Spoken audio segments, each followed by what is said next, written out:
Bonjour tout le monde, bienvenue sur ce Facebook Live sur les croyances. Je vais laisser passer quelques instants, le temps que les gens arrivent. N'hésitez pas à préparer vos questions, à les mettre en commentaire de la vidéo. Je ferai des pauses, puis je regarderai de temps en temps pour vous répondre.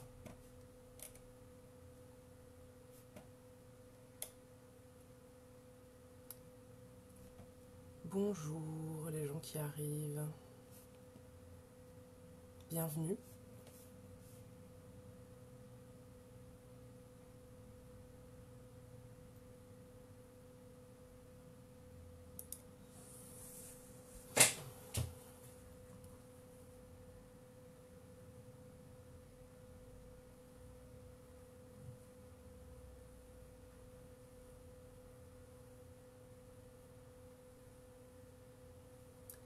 Bonjour à tous, bienvenue sur ce live sur les croyances. Alors, bien entendu, ce que je vais vous proposer aujourd'hui sont des points de vue, des outils que j'utilise régulièrement en coaching avec mes clients. Voilà, ce sont des points de vue personnels, ça n'engage que moi. C'est important, je pense, pour cette thématique-là, précisément, de pas juste regarder le live, mais de prendre le temps de faire les exercices. Ça sera vraiment beaucoup plus intéressant pour vous. Donc vous pouvez déjà vous saisir de feuilles et de stylos si vous voulez que ça ait un petit peu des effets intéressants pour vous.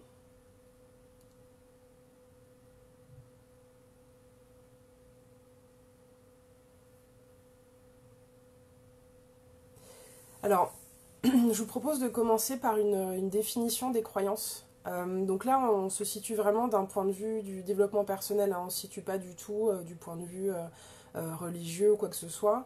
En développement personnel, une croyance, c'est une idée que l'on prend pour vraie. Savoir si elle est vraie ou non n'a aucune importance, il s'agit vraiment de repérer ce qu'on considère comme étant une vérité, quelque chose en quoi on croit fermement. Que ce soit quelque chose qu'on puisse vérifier ou pas, ça n'a aucune importance. En fait, ce qu'on va regarder, c'est est-ce que le fait de croire à cette idée, c'est bon pour moi ou pas? Est-ce que le fait d'avoir ça comme croyance sur moi, sur la vie, sur les autres, ça va m'aider? Ou est-ce qu'au contraire, ça va m'empêcher de faire des choses, ça va entraîner le fait que j'ai pas assez confiance en moi, par exemple, ou pas confiance dans les autres. Donc en fait, on catégorise les croyances en trois sortes. Les croyances ressources, celles qui vont plutôt être positives, vous soutenir, vous aider. Les croyances limitantes, celles qui vont vous desservir, qui vont être un obstacle à certaines choses que vous voulez obtenir. Et puis les croyances neutres, donc qui n'ont a priori aucune conséquence particulière. Si on prend des exemples, eh bien, une croyance limitante, ça pourrait être quelque chose du style je suis mauvais en langue. Une croyance ressource, ça peut être quelque chose du style j'ai une très bonne capacité à improviser dans les situations compliquées. Et une croyance neutre, ça peut être, je sais pas, le fait que la Terre soit ronde, par exemple. Sachant qu'a priori, ça n'a pas trop de conséquences sur notre quotidien. Encore une fois, et ça c'est vraiment hyper important, on ne s'interroge pas sur est-ce que c'est vrai ou pas. On n'essaie pas de les vérifier, on prend juste en compte leur existence.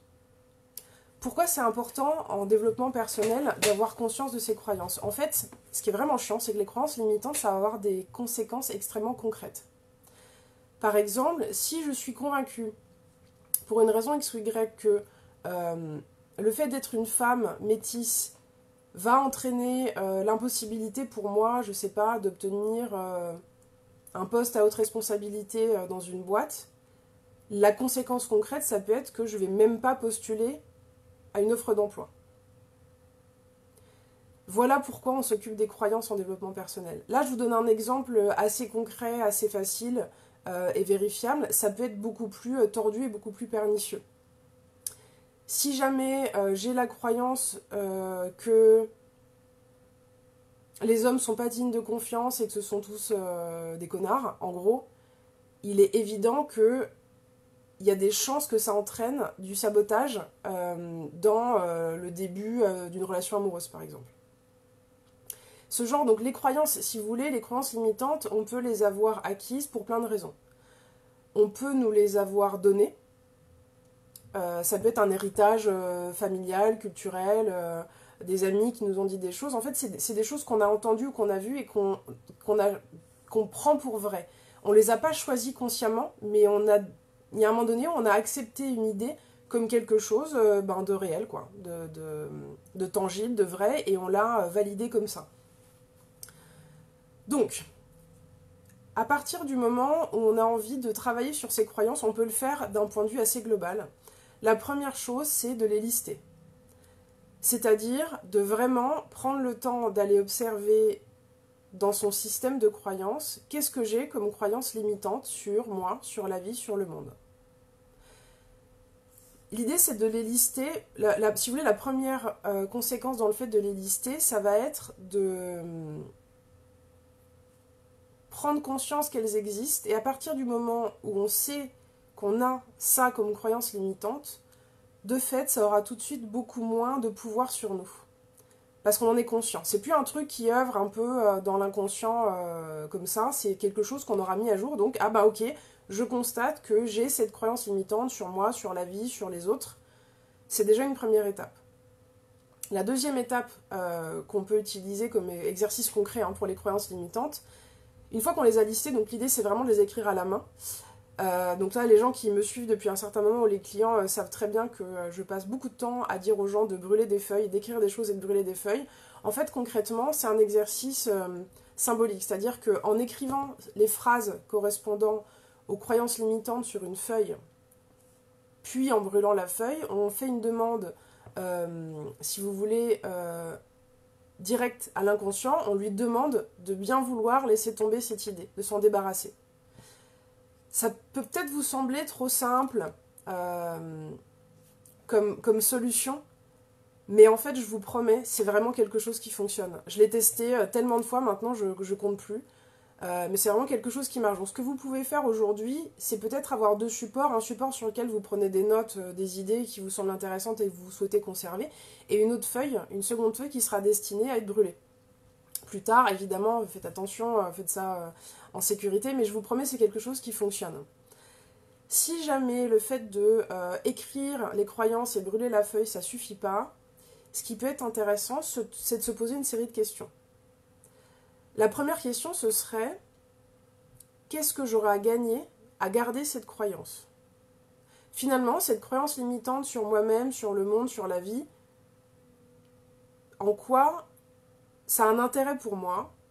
Est-ce que ça me protège? Par exemple, si on se dit j'ai la croyance que je suis incapable de prendre la parole en public, ça va peut-être nous permettre de dire non à tout un tas de propositions et de jamais prendre le risque de, je sais pas, mener un projet, monter sur scène, prendre la parole dans, je sais pas, un contexte associatif, se mettre en avant. Dès qu'on se met en avant, on prend le risque que les choses ne marchent pas comme on a prévu, on prend le risque d'être jugé par les autres, on prend le risque d'avoir le trac, de bafouiller, etc. Voilà un exemple, si vous voulez, de fonction d'un intérêt qu'on peut avoir à garder la croyance. Donc pour certaines croyances qui seraient persistantes, ou alors vous pouvez le faire avant de brûler la feuille, peu importe, ça peut être intéressant de vous poser la question, qu'est-ce que j'ai à gagner à garder cette croyance? En quoi cette croyance limitante, finalement, elle a des bénéfices secondaires, en quoi elle peut m'être utile? Il y a un autre truc vraiment très intéressant aussi avec les croyances, c'est la question de la loyauté familiale. C'est-à-dire, à partir du moment où je constate que j'ai une croyance limitante, où je constate qu'elle vient de ma famille ou de mon entourage proche, en gros que c'est un héritage de gens, d'un groupe de gens, mais que j'aime et que j'apprécie, est-ce que finalement j'aurais pas une certaine loyauté à garder cette croyance-là pour continuer à faire partie du groupe ou à faire partie du clan? Par exemple, il y a des personnes qui ont la croyance suivante. Alors vous pouvez commencer à lister les vôtres, celles qui vous parlent. On peut avoir quelque chose du genre, dans la famille, on a toujours un pet de travers, quoi. On est toujours un peu malade, il y a toujours quelque chose qui va pas. Je sais pas si vous voyez l'influence que cette croyance-là, elle peut avoir sur le quotidien des gens. C'est-à-dire que par loyauté familiale, pour se conformer à ce qu'on pense qu'on attend de nous dans notre famille, dans notre clan, dans notre groupe de référence, on va commencer à se créer l'idée inconsciente que pour être normal, pour être dans le groupe, pour être accepté, il va falloir être malade régulièrement. Ou en parler beaucoup, se plaindre. En tout cas, ça va devenir un point de référence. Dans les loyautés familiales, il y a aussi souvent la question de l'argent. Par exemple, dans la famille, on n'a jamais trop eu de l'argent. Ou alors, pour peu qu'il y ait eu, il y a 2 ou 3 générations, un oncle, si possible artiste, riche, qui est mort seul, malade, eh bien, va se créer la croyance familiale que l'argent, en fait, c'est mauvais. Ou être un artiste, c'est voué à l'échec. Le truc avec ces croyances-là, c'est que abandonner une croyance familiale, ça veut dire être déloyal au clan, être déloyal à sa famille. Ça veut dire, je vais décider de faire différemment, je vais décider de faire autrement, et donc c'est quelque part risquer l'exclusion. Je vous parle d'un point de vue de principe, hein, pas d'un point de vue concret. En tout cas, il va s'agir d'assumer d'être différent, ou de choisir d'être différent des générations qui nous ont précédés. Et ça peut être extrêmement inconfortable. Si vous vous rendez compte que dans vos croyances, il y a des histoires de loyauté familiale, vous pouvez prendre le temps de faire l'exercice des bonhommes allumettes. Je vais vous mettre ça en commentaire rapidement. Je ne vais pas m'étendre sur cet exercice-là, mais c'est un exercice symbolique aussi, très utile, très précieux, que j'utilise beaucoup. Je vous cherche le lien et je vous le mets dans les commentaires de suite, comme ça vous l'aurez.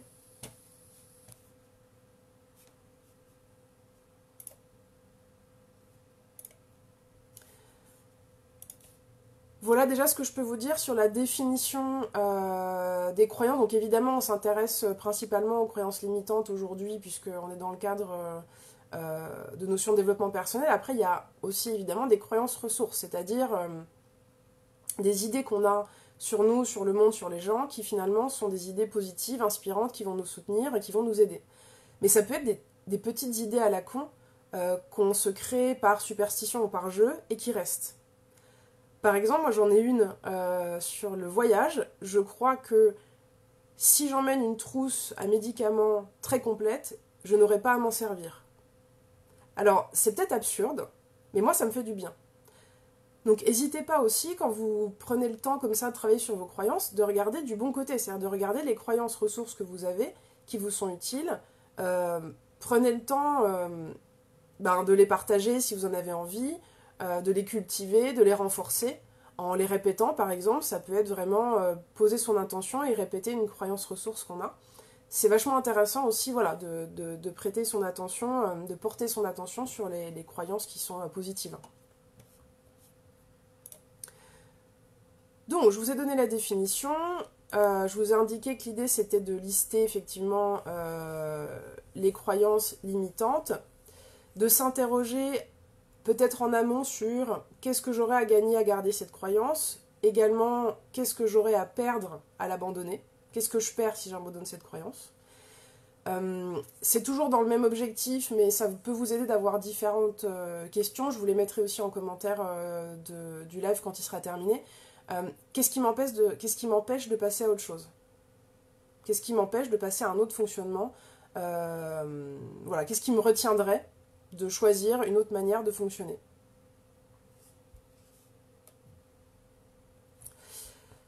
Ce que je vous propose maintenant, c'est de prendre le temps d'explorer vos croyances et de les partager en commentaire sur le live. Alors, pour vous aider un petit peu, on peut prendre des thématiques. La première thématique à laquelle j'ai pensé, c'est la thématique des adages populaires. Les choses qu'on dit comme ça et qui peuvent créer voilà, des croyances limitantes et qui peuvent avoir des conséquences réelles sur la manière dont on va se comporter, dont on va faire des choix. Alors ce matin, je pensais à il faut souffrir pour être belle. Voilà, un exemple de croyance limitante, c'est-à-dire que ça peut avoir comme conséquence le fait de concrètement ça part dans l'inconscient si vous voulez, mais ça peut avoir comme conséquence le fait de s'imposer tout un tas de choses physiquement douloureuses parce qu'on a cette idée que c'est comme ça qu'on va atteindre un objectif, en l'occurrence la beauté. Bon, parfaitement subjectif, mais c'est l'idée. Qu'est-ce que vous avez, vous, là, en tête comme croyance limitante? Que ce soit les vôtres ou que ce soit celles qui appartiennent à d'autres personnes, c'est ok. Est-ce que c'est ok pour vous d'en mettre quelques-unes en commentaire de la vidéo? Que ça puisse aussi inspirer les autres et vous aider à lister vos propres croyances. Alors, les croyances sur la vie, ça peut être la vie est dure, tout simplement. La vie est injuste. C'est toujours les autres qui gagnent. Moi, j'ai pas de chance. J'ai jamais de chance, voilà. J'ai la poisse. Alors celle-là, dans la série Croyances limitantes horribles, j'ai la poisse. Si vous avez celle-là, mais je vous en supplie, brûlez-la autant de fois que nécessaire. On ne divorce pas quand on a des enfants. Ouais, croyance limitante qui date... qui est encore vachement présente, en fait. Même si Dolto est passé par là, il peut y avoir encore cette croyance-là. Alors pour le coup, je vais aussi vous proposer, par rapport à vos croyances limitantes, je vais vous faire des propositions de croyances ressources que vous pouvez choisir d'adopter à la place. Donc si on prend, on ne divorce pas quand on a des enfants, en croyance ressources pour remplacer, on pourrait dire quelque chose du genre: pour que les enfants soient heureux, il s'agit d'être heureux soi-même d'abord. Ce qui veut dire qu'on peut passer par un divorce, que les deux parents peuvent être mieux séparés qu'ensemble, et que c'est à ce prix-là que les enfants seront heureux.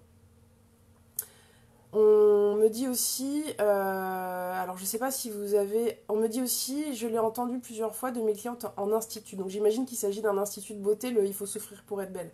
Ouais, effectivement, c'est vraiment un truc hyper pervers, les croyances limitantes, parce que ça s'insinue dans l'inconscient, et en fait ça crée, une croyance limitante crée tout un réseau, quoi, de croyances qui vont aller se coller, s'agréger. Et en fait, ça met aussi des filtres hyper négatifs sur la vie d'une manière générale. Alors, on ne peut pas avoir le beurre, l'argent du beurre et le cul de la crémière. Effectivement, celle-là aussi, elle est hyper répandue. D'une manière, on peut la résumer aussi un peu générale, c'est on ne peut pas tout avoir. Je ne sais pas si vous voyez le poids et les conséquences négatives d'une idée comme celle-là. Mais qui a dit qu'on ne pourrait pas tout avoir? Ça sort d'où, en fait? En quoi est-il impossible d'avoir une vie sentimentale épanouie, un job qui vous plaît, habiter dans un lieu qui vous convient, avoir des rapports sains avec votre famille, avoir des potes que vous aimez, être en bonne santé? Moi, je vois pas ce qui empêche. Donc voilà, on ne peut pas tout avoir, elle est exceptionnelle. Ça aussi, ça fait vraiment vieil adage qu'on conserve et qu'on répète comme ça sans se rendre compte des conséquences que ça peut avoir de croire à un truc pareil. Donc, sur les thématiques aussi hyper classiques, il peut y avoir les croyances autour de l'argent. Je sais pas, avoir trop d'argent, ça rend pingre. Les gens riches sont pas généreux. Qu'est-ce qu'il pourrait y avoir d'autre comme idée par rapport à l'argent? L'argent, c'est sale. Ça, c'est une idée aussi hyper répandue. C'est une énergie sale. Il faut beaucoup travailler pour gagner sa vie, effectivement. On pourrait même se dire, il faut travailler pour gagner sa vie. L'expression gagner sa vie, elle contient aussi énormément de choses d'un point de vue inconscient. On n'a pas à gagner sa vie. À partir du moment où on est né, on l'a, c'est bon. Et donc, il y en a peut-être deux. Il faut gagner sa vie, c'est-à-dire en gros, il faut faire des choses pour avoir le droit d'exister. Et puis, il y a aussi la question de... il faut beaucoup travailler pour avoir beaucoup d'argent. Je sais pas si vous avez déjà rencontré des gens qui ont beaucoup d'argent, mais c'est pas forcément ceux qui bossent le plus. Oui, l'avenir appartient à ceux qui se lèvent tôt. Bon, ça c'est pareil. Cramez-moi tout ça, c'est n'importe quoi. Il y a des gens à qui ça convient de se lever tôt, d'autres à qui ça convient pas. Peu importe.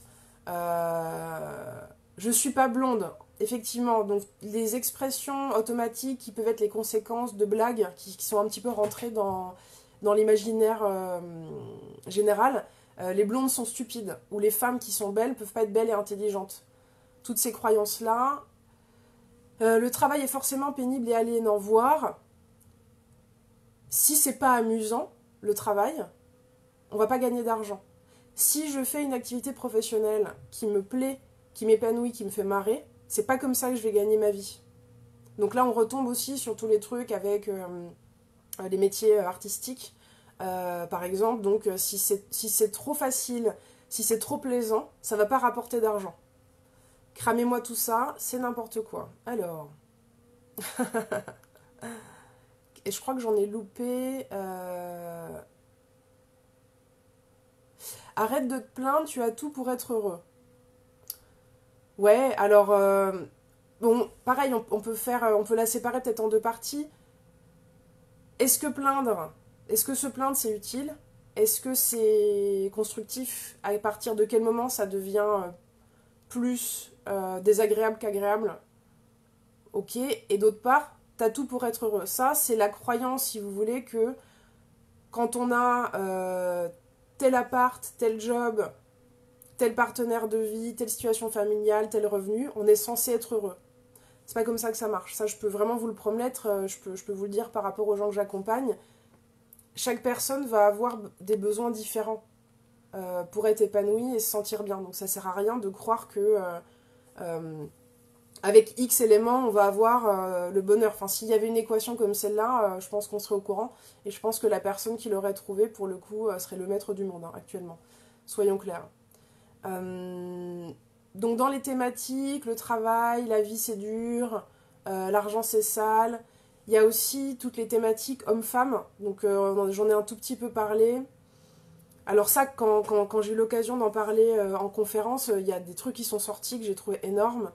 Euh, donc je crois que quelqu'un m'avait dit les femmes sont pernicieuses ou un truc comme ça, tordues, l'idée de faire les choses en douce. Euh, donc les hommes souvent les hommes sont lâches, on peut pas leur faire confiance, c'est des coureurs de jupons, ils pensent avec leur bite. Qu'est-ce qu'il y a d'autre comme idée qu'on peut avoir? Allez-y, hein, si vous avez des idées de croyances sur les hommes, les femmes, l'argent, la vie, n'hésitez pas à les partager parce qu'en partageant les vôtres ou celles que vous connaissez, ça permettra aux autres participants et aux personnes qui regarderont le replay de mettre à jour les leurs. Hein. Alors, qu'est-ce qu'on pourrait avoir d'autre comme croyances? Alors, il y a aussi toutes les croyances sur soi, c'est-à-dire les idées qu'on s'est créées par rapport à nous-mêmes, soit parce qu'on nous l'a dit et qu'on y a cru, soit parce qu'on l'a pensé à un moment donné et on en a fait une généralité. Par exemple, je suis paresseuse. Ça, il suffit que un parent, quelqu'un, un membre de la famille ou un prof l'ait répété et hop, on l'accepte comme une réalité. Ça peut être sur les compétences ou les capacités. Moi, je suis incapable de... Je sais pas parler aux gens, je sais pas aller vers les gens, je sais pas me faire des amis, j'ai du mal à communiquer. L'idée, c'est pas de dire c'est complètement faux, c'est qu'une idée fausse. En fait, si vous voulez, on peut très bien, d'une part, brûler la croyance selon laquelle je sais pas communiquer, et d'autre part, se mettre à vraiment travailler pour améliorer ses capacités de communication. On peut faire les deux. Le fait de brûler la croyance, l'idée qu'on a prise pour vraie, ça va juste aider à modifier le comportement. Parce on va arrêter d'être attaché au concept, en fait. Et oui, on me dit il faudrait une année pour les mettre toutes. Alors ce que j'avais envie de vous proposer par rapport à cette thématique, c'est vraiment de vous autoriser une fois par semaine, pendant un mois, ou je sais pas, une fois par jour pendant une semaine. Vous prenez 5 minutes tous les jours, vous listez les croyances limitantes que vous avez dans les domaines qui vous passent par la tête, et puis vous les brûlez. Et vous voyez les conséquences que ça peut avoir sur votre quotidien, sur le point de vue que vous avez sur les choses, et est-ce que ça change votre manière de faire, hein, est-ce que ça change vos comportements. C'est une thématique qui se travaille dans le temps.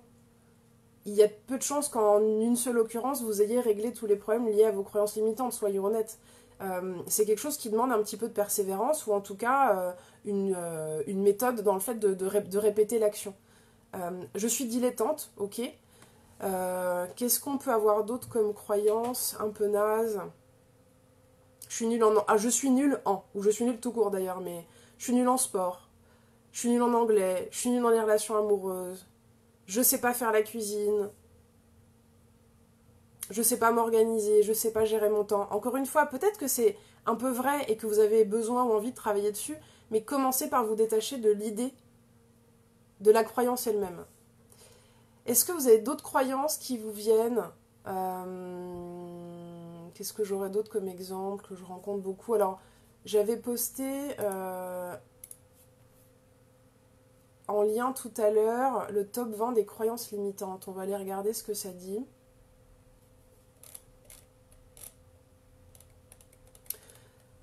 La vie est dure, on ne peut pas tout avoir dans la vie.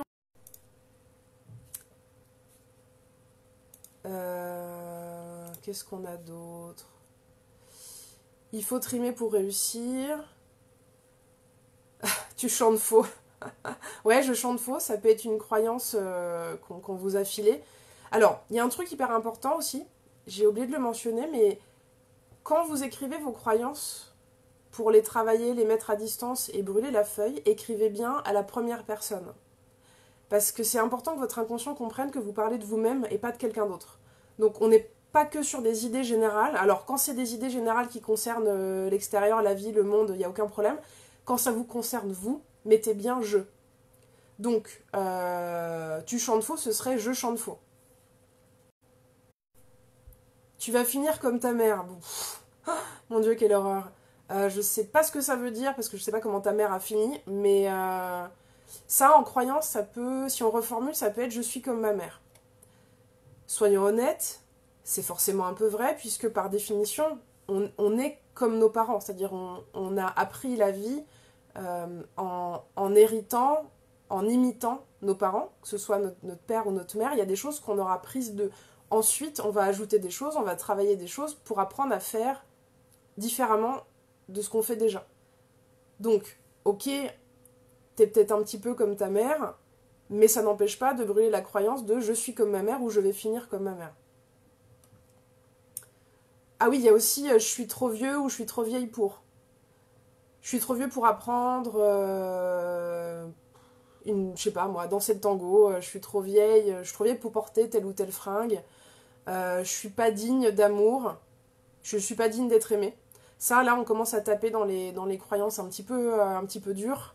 Je ne mérite pas d'être aimée, je suis pas digne d'amour. Si on va au fond, c'est je mérite pas d'exister. Hein. Ok, je suis compliquée. Je suis chiante. Voilà, ça c'est bien misogyne. Je suis la plus belle erreur de mon père. Ouh là là, des trucs un petit peu lourds. Euh, j'enlèverais belle parce que c'est un peu confusant. Je dirais un truc du genre... qu'est-ce que je dirais pour cela? Parce que des fois, il faut les modifier un petit peu.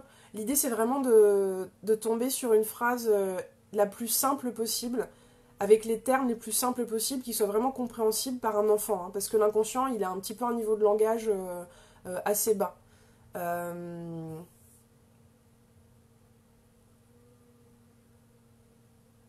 Je pense qu'elle est un peu compliquée. Je suis la plus belle erreur de mon père. Je pense qu'il faudrait passer un peu de temps à la déboulonner parce qu'il y a trop d'infos dedans.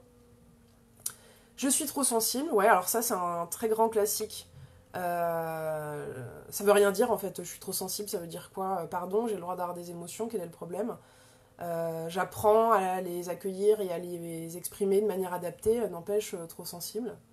Ouais, alors porter ou pas, ne pas se maquiller, enfin voilà, ça fait négliger, ou se maquiller, c'est vulgaire. Ah oui, quand vous bossez sur vos croyances et que vous les rédigez, pensez à les formuler à l'affirmative, au positif. Essayez de ne pas mettre de négation parce que l'inconscient, il comprend pas trop les négations. Donc voilà, on peut s'intéresser aussi sur tout ce qui est apparence physique. J'ai plus l'âge pour avoir les cheveux rouges. Euh, je sais pas, les piercings c'est vulgaire, les gens qui ont des tatouages c'est des gens dangereux. Vous pouvez aussi aller voir du côté de vos a priori, de vos jugements. Allez-y franco, pourquoi pas regarder un petit peu avec bienveillance le fait qu'on est tous un peu racistes, un peu connards et qu'on a des préjugés quoi. Je vais peut-être pas commencer à lister ça parce que ça va être vraiment glauque pour moi, mais tout ce que vous pouvez avoir comme idée sur des gens d'une certaine religion, d'une certaine nationalité, allez-y tranquille en authenticité avec vous-même. Et puis si vous vous rendez compte que vous avez des idées un peu pourries sur, j'en sais rien moi, je sais pas ce qu'on pourrait prendre, façon, tout est matière à être politiquement incorrect, donc on pourrait choisir des populations, par exemple les politiciens, tous pourris, des gens qui dorment dans la rue, c'est un peu de leur faute s'ils se sont retrouvés là. Regardez en fait, dans les idées que vous avez préconçues sur certaines situations ou certaines populations, quelles sont les idées qui vont vous inspirer, qui vont vous faire du bien, et quelles sont celles qui vont vous pourrir en fait votre ambiance interne. C'est vraiment un travail de vigilance hyper douce avec vous-même, à observer dans ce que vous vous dites dans la journée. Donc c'est vrai que c'est un travail vraiment d'observation un petit peu fin. Regardez qu'est-ce que vous allez garder et qu'est-ce que vous allez jeter comme idée. Alors on peut avoir aussi j'ai pas le droit à l'erreur, j'ai pas le droit de me tromper, le bonheur c'est pas à la portée de tout le monde, j'y arriverai jamais, si je suis riche je vais devenir con, je suis pas faite pour être riche, l'argent ne pousse pas dans les arbres, j'adore celle-là. C'est trop beau pour être vrai, voilà, tout ce qui est un petit peu dans cette lignée-là. Voilà, je vais prendre le temps de remonter un petit peu sur les commentaires. N'hésitez pas à lister pour pouvoir partager avec les personnes qui vont regarder ce live et leur permettre de mettre à jour leurs propres croyances. Je ne suis pas capable de garder un homme, ouais, ok. Alors est-ce qu'on peut la formuler en positif, celle-là ? Déjà, d'où viendrait l'idée qu'il faut garder un homme ? Moi, je partirais sur ça déjà. Pour moi, la croyance en dessous, c'est je dois garder un homme.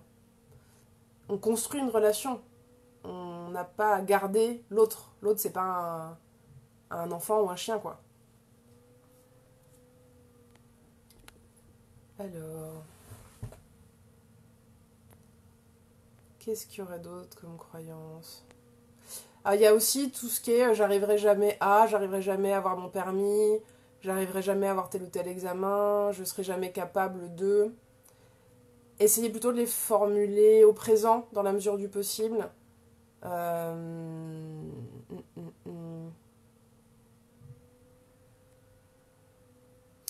y a aussi je suis moche. Hein. Je suis moche, j'ai un gros nez, j'ai un gros cul, j'ai des grandes oreilles, j'ai un menton en galoche,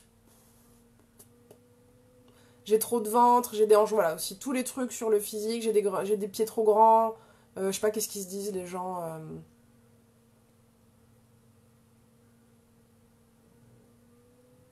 Bon, je suis à court d'idées, moi, allez-y, n'hésitez pas à partager vos croyances limitantes sur vous, sur les autres, sur le monde. Si je dis aux gens qui je suis, on va me détester. Je dois faire des efforts. Toutes les choses s'obtiennent en faisant des efforts, etc. Ouais, on se castre avec ses croyances, ouais, c'est vrai. C'est de l'auto-limitation, hein, finalement, de garder ces idées-là. Voilà ce que je peux vous dire sur la question des croyances. Alors vous pouvez aussi, donc, pour résumer, prenez le temps d'observer les idées que vous avez, que vous prenez pour vraies, et qui sont limitantes, qui vous desservent, qui vous plombent, qui font obstacle à certaines choses. C'est complètement de l'auto-sabotage, c'est ça. Vous pouvez les lister, examiner quel avantage vous auriez à les conserver, examiner quel avantage vous auriez à continuer à croire à ça, qu'est-ce que vous auriez à perdre à cesser de croire à cette idée-là. Et puis, vous pouvez aussi regarder qu'est-ce que vous pouvez choisir comme croyance ressource pour remplacer. Donc là, l'idée, si vous voulez, c'est de prendre une nouvelle idée, mais qui reste crédible pour vous. Allez pas directement à des idées auxquelles vous ne croyez pas une seconde, parce que vous ne pourrez pas les enregistrer. Donc les croyances limitantes, vous pouvez les brûler. Les croyances ressources, celles que vous allez choisir, si vous voulez, de cultiver, d'augmenter... celles-là, vous pouvez, ou de les créer ab initio d'ailleurs, hein, parce que des fois, vous pouvez complètement choisir, vous avez une situation qui arrive, vous vous rendez compte que ça vous aiderait vachement de croire tel ou tel truc, vous pouvez la créer ab initio, il n'y a aucun problème avec ça. Pour enregistrer une nouvelle croyance, il y a une solution qui marche hyper bien et qui marche a priori sur tout le monde, c'est écrire la phrase 100 fois.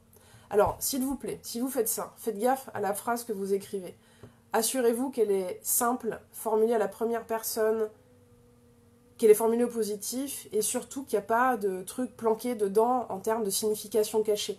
Si jamais vous avez des idées de phrases que vous avez envie de copier 100 fois pour enregistrer une nouvelle croyance, n'hésitez pas, si vous en avez envie, hein, à me la mettre en commentaire et à me la faire valider, même si c'est dans les jours qui viennent, parce que des fois, ça peut être des résistances inconscientes, et puis il y a pas des messages un peu négatifs planqués.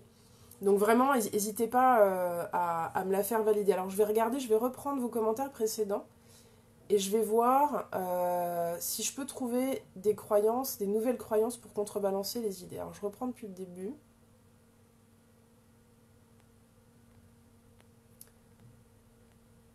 Qu'est-ce qu'on aurait?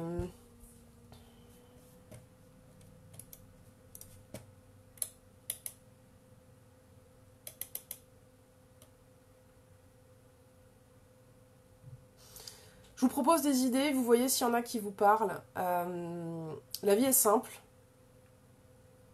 On peut tout avoir dans la vie, ou je peux tout avoir dans la vie. Je suis digne d'amour, je suis digne d'être aimée.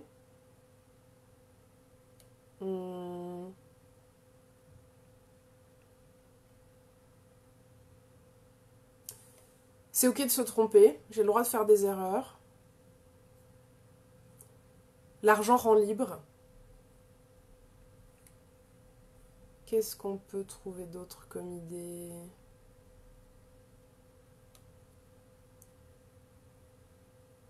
C'est ok d'être soi-même.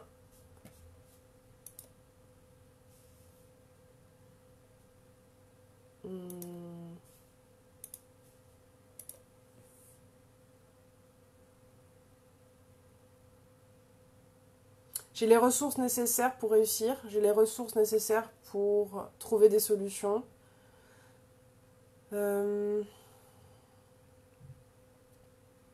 N'hésitez pas aussi à partager si vous avez des idées de croyances ressources, hein, qui peuvent être utiles aux autres, pendant que je réfléchis.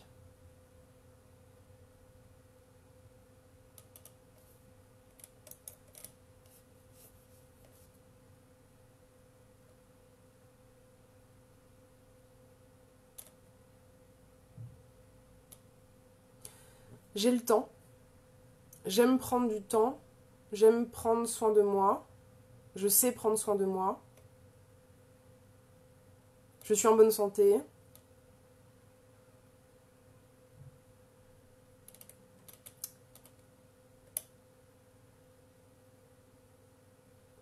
Alors, je porte un regard bienveillant sur moi-même, ouais. On peut carrément dire aussi je m'aime.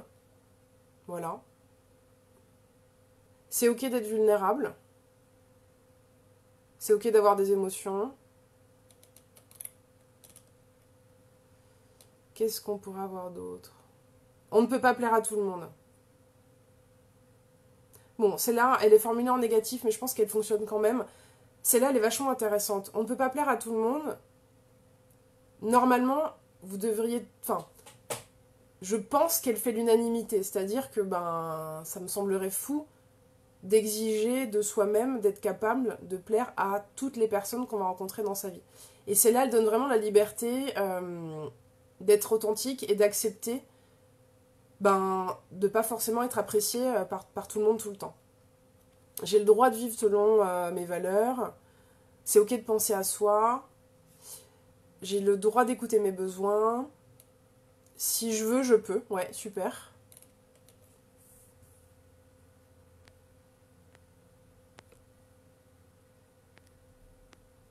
Je suis désolée, ça bouge un peu quand je touche mon téléphone pour les commentaires. Je m'installerai différemment la prochaine fois.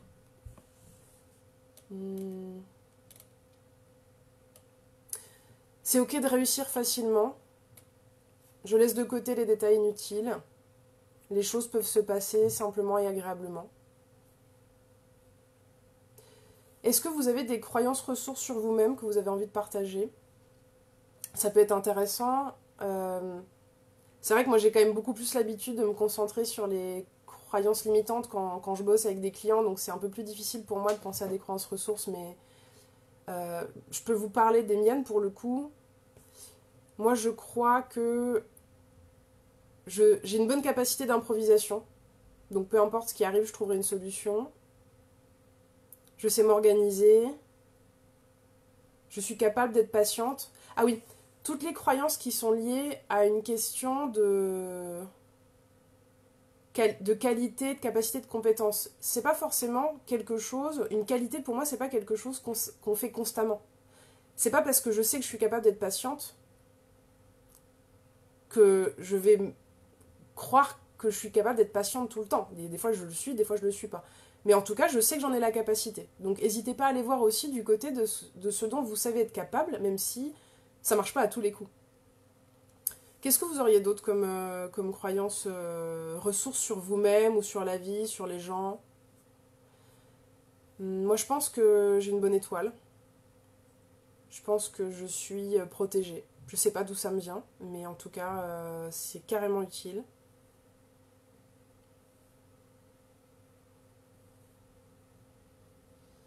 Hmm, ouais, des croyances sur l'univers. L'univers t'aime et tout ce qui arrive est bon pour toi. Tu ne fais jamais rien comme tout le monde. C'est intéressant, effectivement, cette croyance-là. Je ne fais jamais rien comme tout le monde.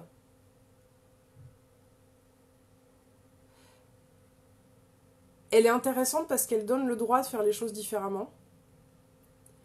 Par contre, on peut se demander est-ce qu'elle n'a pas une limite dans la mesure où est-ce qu'elle interdit pas de faire les choses comme tout le monde. Donc ça deviendrait absurde si jamais il y a quelque chose qu'on aime faire, que beaucoup d'autres gens font, qui est très comme monsieur tout le monde, et qu'on s'interdirait inconsciemment de faire à cause de ça. C'est à débattre. En tout cas, je la trouve intéressante, ouais. J'ai de la chance, alors évidemment, ça c'est une des meilleures. Hein.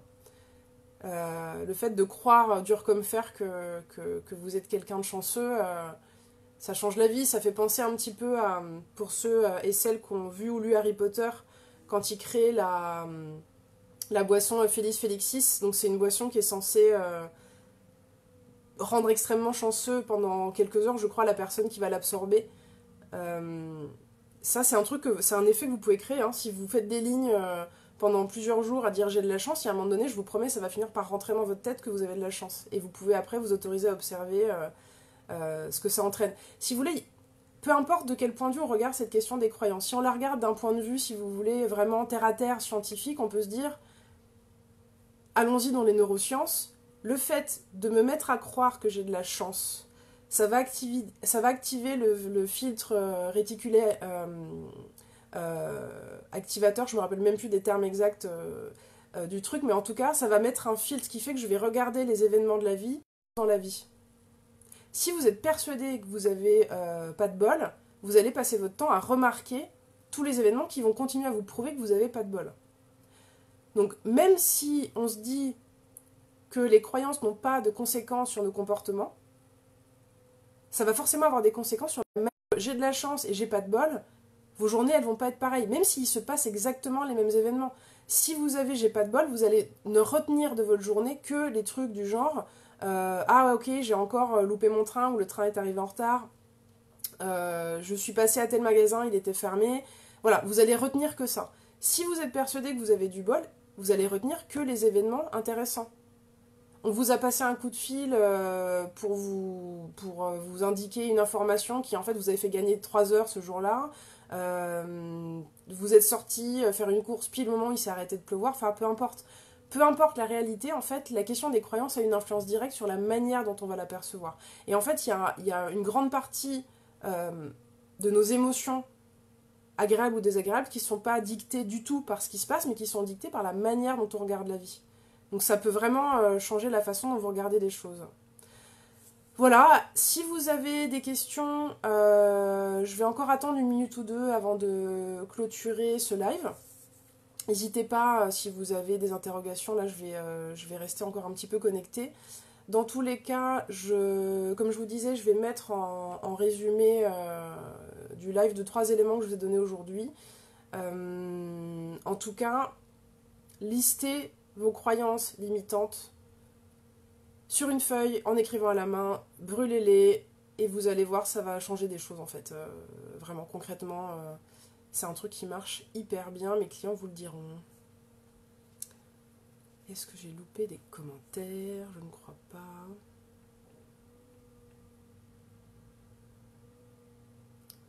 Ok, donc bon, je vais clôturer ce live. Merci de votre présence, merci d'avoir partagé vos croyances. Le replay sera disponible dans quelques instants. N'hésitez pas à le partager avec les personnes que ça pourrait intéresser. Moi, je vous remercie de votre présence, de vos petits commentaires, de vos cœurs, de vos likes, de votre participation. Et je vous dis à très bientôt pour un autre sujet. Je vous souhaite une super bonne journée. À bientôt.